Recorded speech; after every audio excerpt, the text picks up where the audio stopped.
It happened August 29 on Friday afternoon 1997. I stood with a shovel on the slope along the east side of my home where I had begun digging up grass to start a new garden. I stopped for a while and leaned against my shovel while thinking of the wonderful conversation I had with a doctor that morning. Then something got my full attention.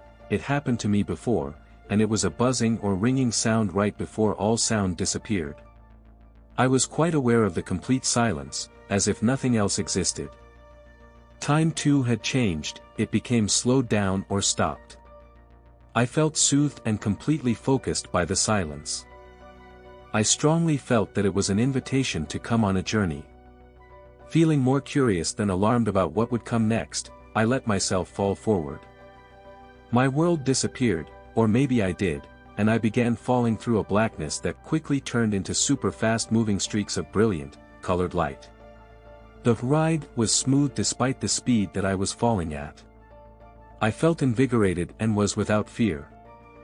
To me it was an adventure and I looked forward to what would happen next. What happened next is a little hard to describe. I was through the tunnel and suddenly landed and watching the creation and birth of everything, earth to plants and animals, one, right after the other. It was shown in such an extreme fast forward that my eyes became fast so that I could view it all. I remember a seed then suddenly had roots which spread furiously fast through the soil and then its life force pushed through and the petals unfolded to become the most beautiful red rose. I noticed the color was more vibrant as if it had life as well. The flowers seemed to grow from seed to complete flower in less than a second. It was like seeing everything being born from conception to birth in the blink of an eye. I cannot say in words what it truly all was like. The colors I was seeing had evolved from dark hues of blacks, grays and browns to blues, greens and then reds and yellows. Next I found myself in a room. The room was filled with sumptuous pillows where I sat down and was treated to a show. I can only describe it as being inside a gigantic kaleidoscope, where the colorful images were changing designs rapidly. All breathtaking. Afterwards, feeling very drowsy, I quickly fell asleep on the soft pillows. In the next moment I was waking up in a placid blackness in space. There were tiny pinholes of starlight giving the impression of floating in outer space. I felt well rested and very calm after what seemed like a long sleep. I looked over to see myself in the distance. I watched myself wake up. The self I watched, was curled up in a fatal position. When I became aware that I could move about freely, I opened up and gently floated downward through the night above a new place while I waited for the sun to rise. I am now in a flower garden, a large and very crowded mass of colors in full bloom. The flowers were very tall and looked beautifully old world. This garden was the perfect greeting to the house it belonged to. It was a happy garden, it was alive with a childlike excitement. Here, my physical body was now completely gone. I was light and getting smaller but becoming much more than before. I could fly all about the garden, my vision was extraordinary and I could zoom in on the tiniest details.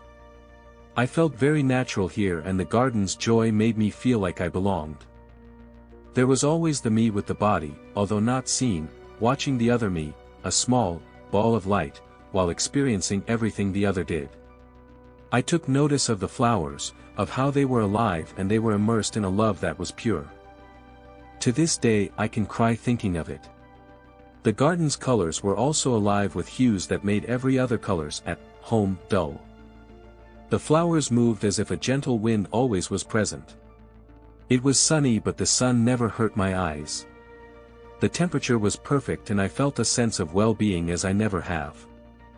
The sun lit up the petals and wings, making them transparent and I would fly in to enjoy the intricate designs, like I did inside the kaleidoscope. The garden was entertaining me and I felt not only love and joy there but also a sense of fun. My ears could make out each bird and insect but there was a particular sound, a buzzing, that was actually becoming obnoxious in its impatience for my attention. I flew to it and was face to face with a big fat bumblebee.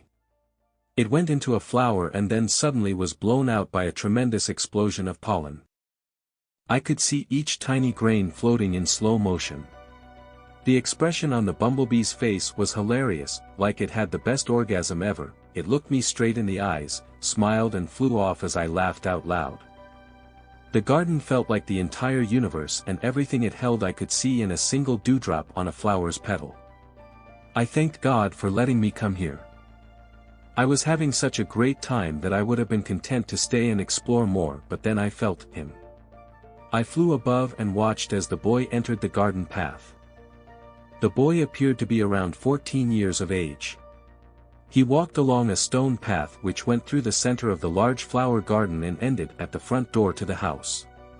He wore a high-collar blue-gray jacket that looked like velvet, with shiny buttons down the front. I could see white ruffles of his shirt sticking out the jacket sleeves. His pants matched the jacket and were cuffed around his knees. He wore long pale stockings and dark brown leather shoes which appeared well worn. The shoes had brass buckles and the sunlight bounced off of them as he walked. His longish brown curls moved gently and framed his smiling and radiant face. He carried a bouquet of flowers that he picked from a garden elsewhere. Despite his age, he had a confidence and sureness about him. The boy was happy and humming a song that sounded old and silly. The faster he walked, the faster he hummed, and it made me smile. He did not seem to notice me flying about him, or the other me watching it all from another place. As he entered the garden, the flowers were taller than he and they were very excited by his presence. They truly loved this boy.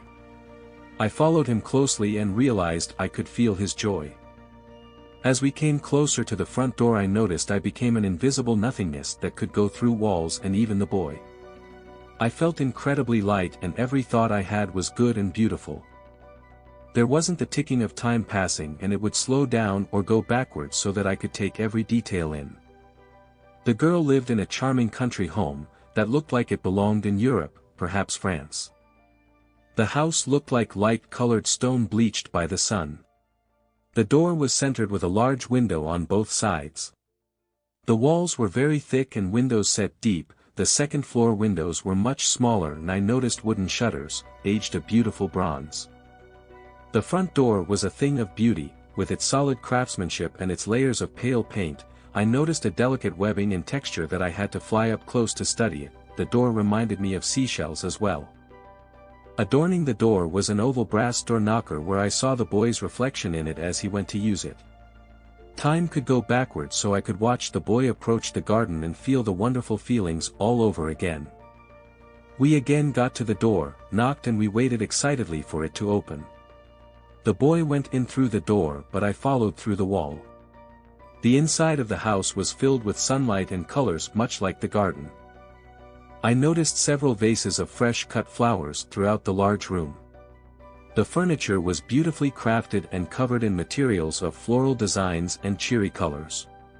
My eyes then looked towards the back, right side of the room at the bottom of the stairs, and I saw the girl. She was small and petite, looked about 13 or 14. She looked so lovely in her long, pale yellow satin dress fitted to her tiny waist. A matching colored ribbon was tied around her head where long ringlets of light brown jumped around her shoulders. Her face really glowed and seemed transparent like the petals lit up by the sun. I felt with her the same as the boy, and can only describe it as pure joy. The girl's mother was standing close by her, and it was she who opened the door.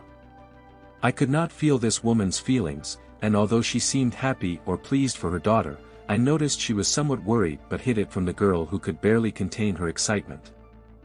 The girl ran down the steps to answer the door. Her mother didn't seem to think it was ladylike for the girl to have answered the door. We watched, again, the boy through the front window as he happily walked the garden path towards the door. I then felt for the first time a dread, and my eyes darted to the room on the left, which I only noticed now. It was a darkened room, but I could make out a man sitting in a chair looking out the other front window, watching the boy come closer. The chair was facing away from me, so could only see part of his head. My vision was blurry towards this room, not at all like the super clear vision everywhere else. Very reluctantly, I was about to go into this room, but something stopped me. The sudden urgency of time rushed in quickly, so I put the dark feeling away and I moved back to the girl as the boy knocked and the door was opened. The girl took a deep breath, so did I, as she opened the door. When the boy and girl finally were face to face, they didn't say one word. Instead, I felt everything they said.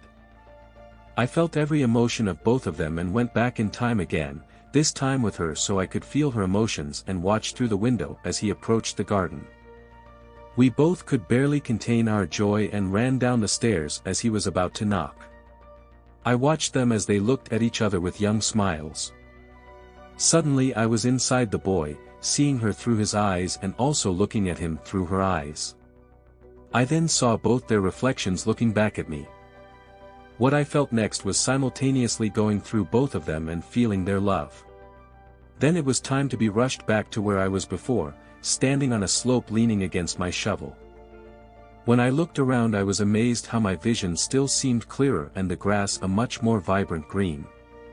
I could see individual blades of grass which moved as if alive. Distant and close sounds of insects and birds seemed clearer and harmonious. I felt incredible and energetic. I felt happy but also sad. After a while, the colors went normal but horribly dull compared to that garden. Everything here is dull and dark in comparison. I did feel the presence of something much greater than us during my OBE.